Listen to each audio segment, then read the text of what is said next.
We'll move on to the manager of the season. And I think, again, we've all gone for something different. So Oh, wow. I'll get mine out of the way quickly. I've gone for Pep because this will be his last season for Manchester City. And the Premier League are sentimental. And I think if they're up there and everyone knows he's leaving, they'll vote for Pep. I think he's actually only won it twice out of 7 years. And they've won the title, 6 times under him? Like, Klopp's won it 2 or 3 times. I think Eddie Howe won it when you got top 4. And it's like, Pep has been absolutely dominant. And if he is leaving, then he'll just win manager of the season because it's Pep and he's leaving. So that's why I've gone for him. Yeah. Yeah, that's fair. Well, as I say, Harty's, again, just falls in line with everything else you've already said. So I don't think we need to say too much about that. Harty's gone for Arteta. For those of you that are listening, George's gone for Arteta, falls in line with the Arsenal and Saka for champions and player of the season. Dan's gone for Slot. I had to. I got to back him. The thing is, I think he's. I mean, of what I've heard around where I work, I speak to a lot of people. Everyone's saying it's his first season. When it's fair enough, we're not going to do as well.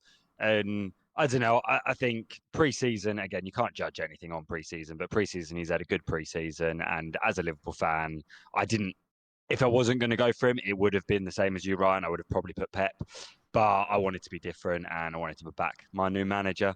Let's see how he does. Fair enough. And I'm assuming, because Chris has gone for Eddie Howe, he's going to be feeling very similarly in terms of the Newcastle fan going for the Newcastle manager after predicting Newcastle to finish in the top 4. You look at where I predicted them to finish, and without having the Champions League or any of those kind of European competitions challenging, I think we can do very well in the league with that main focus and hopefully a cup run to go alongside it. Yeah. And if we can have one of those two things and challenge even, I want us to push on and try and go for the Champions League, even if it may not be what the club's looking to do in the long run. If we can do that, and how it gets us up there, if we have a similar sort of spell of injuries like we did this season, and he still manages to pull it off, fantastic. But I think it is a bit biased probably, but I still think we're going to be up there. So, but yeah, all of them are justified. I think all of them are completely justified, and quite literally, the 4 managers we've picked could be the managers of the top 4 come the end of the season. So it's completely justified. Now, I have changed the title of this because I originally had this as first manager sacked, but it probably makes more sense to put first manager to leave because managers do just end up leaving. So I have gone for Russell Martin. George has gone for Steve Cooper. Dan's gone for Ten Hag. And Chris has gone for Maresca. Now, I'm going to go to Chris first because I want to know if he's just covering his bases because he's put Chelsea to finish in the top 4, but Maresca to be the first one to go. This one, I was just on likelihood. And if you look at the history and the record that Chelsea have with managers, it's if they don't end up doing as well as people are predicting, or doing better than they ended up doing and carrying on their form of last season, the likelihood is they will get impatient very quickly. My only counter argument to that, because I did consider Maresca at one point, my only counter argument to that is Chelsea had a shocking start to last season, and all the Chelsea fans wanted Pochettino out, and Todd Boehly kept him in, and then they did recover, but then they sacked him anyway. But that tells me that they are willing to give the manager a season. But Maybe. Yeah, we'll see. We'll Yeah. stick controversial, but I say not really. I say controversial. Ten Hag, go on. Is that more out of hope, or do you actually think he's going to be the first one? No, there is obviously I put a little like joke to you, but which was Ten Hag out, Southgate in for Man United. Fingers crossed. No, it is a little bit of a joke, and there is a little bit to it as well. I don't know. I feel like if Man United don't kick off early and quickly, you might. Yes, you're not completely like Chelsea, but you are very quick to jump. And Ten Hag's now 3rd season or 2nd? 3rd. Third, yeah. So this is now his 3rd season, and this is where Man United do decide whether they're going to keep him or not, sort of thing. So, and it is only a 1-year extension. The only reason why I think they wouldn't sack him so immediately is because this is the first time they've properly backed him, but that's probably more Ineos than it is Manchester United as a club. But they've cleared out the backroom staff, brought in all the backroom staff he wants. They've made an effort in the transfer market to make the signings that he wants. So again, I think what would probably happen is kind of like what I said for Maresca. I think they'll give him this season and go, you've had your chance with your setup. Now we're going to have to bloody restart all over again, start the project from scratch. Yeah. But I think it would be wrong, you know, even if they sacked him, like, say we have a shocking start. Like, we lost at home to Fulham last year. We actually won away at Brighton last year. We have a bad record away at Brighton. Then our third game's at home to Liverpool.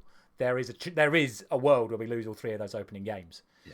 And as I said, with mine, it was there is truth basis in it, as well as it being more of let's get Southgate in charge of Man United, please. He was one game. He was one game from losing his job last season, wasn't he? If not for the FA Cup final, I think he would be gone. So he's in that sense, he is the closest to the edge in that sense. But completely agree. So.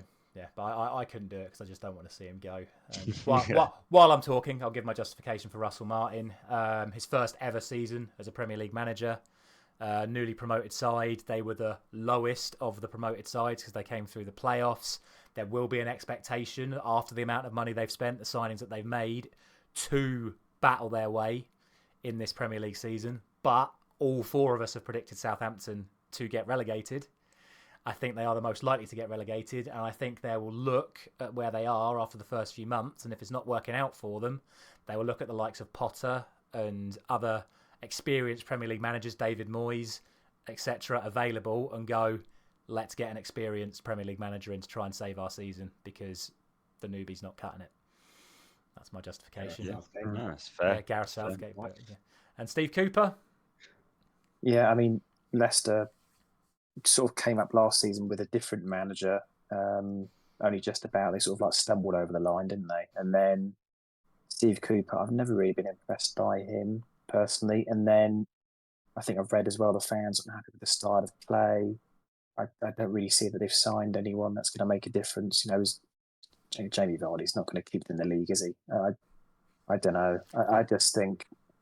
I mean, they had a poor pre-season. I think he's I nearly put Ten Hag, but I thought Steve Cooper's probably more likely to go first. I think he's also sacked by Forest last season as well, so he's got previous of underperforming in the Premier League. Yeah. No, I think that's fair. Obviously, I said the irony that we've got someone saying the Leicester manager and someone saying the former Leicester manager to be sacked first. But again, just to sort of end it in terms of Maresca, he's literally only had a season and a half in management. He did the second division in Serie A and then one season in the second division of England. So with a Premier League team, and they only won the championship by 1 point to Ipswich. So big pressure on him.